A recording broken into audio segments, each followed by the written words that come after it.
ലൈലത്തുൽ ഖദറിൻ്റെ ഒക്കെ പവിത്രത മനസ്സിലാക്കി പൂർണ്ണായും മുണ്ട് മുറുക്കിയെടുത്ത് അതിനായി ഇറങ്ങുന്ന ഭാഗ്യമുള്ളവരുണ്ട്.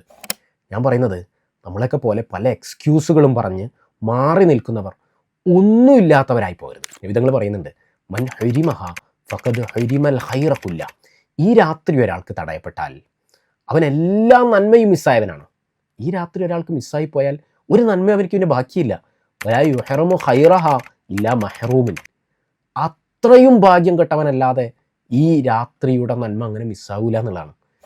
ജസ്റ്റ് അതിൽ ഉണ്ടാവുക എന്നുള്ളത് തന്നെ നമുക്ക് എന്തെങ്കിലുമൊക്കെ ചെയ്ത് മിനിമലായിട്ട് ഖുൽ ഹുവല്ലാഹു അഹദ് സൂറത്ത് 3/1 ഖുർആനിൻ്റെതാണ്. 3 പ്രാവശ്യം ഓതിയാൽ ഒരു ഖത്മ് ഓതിയ സ്ഥാനത്താണ്. വളരെ സിമ്പിളായിട്ട് കഴിയുന്ന കാര്യമല്ലേ.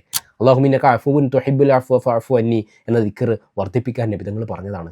നമുക്ക് എളുപ്പം കഴിയുന്നതല്ലേ. ഇങ്ങനെ എന്തെങ്കിലുമൊക്കെ ഡൊണേറ്റ് ചെയ്യാൻ ഈ രാത്രിയുടെ പവിത്രത പൂർണ്ണമായിട്ടും മിസ്സായി പോകുന്ന ചിലരെക്കുറിച്ച് നബിതങ്ങൾ പറഞ്ഞില്ലേ, അങ്ങനെ ഭാഗ്യം കെട്ടവരാവരുത് നമ്മൾ. അതിൽ പ്രധാനപ്പെട്ടതാണ് അന്നത്തെ മഗ്‌രിബും ഇശാവും നമുക്ക് ജമാഅത്ത് മിസ്സായി പോകരുത്. പള്ളിയിലൊക്കെ പോകാൻ എല്ലാവർക്കും കഴിഞ്ഞോളന്നില്ല. ഞാൻ പറയുന്നത് ജോലിയുള്ളവരുണ്ട്, പല സാഹചര്യങ്ങളിൽ ഉള്ളവരുണ്ട്.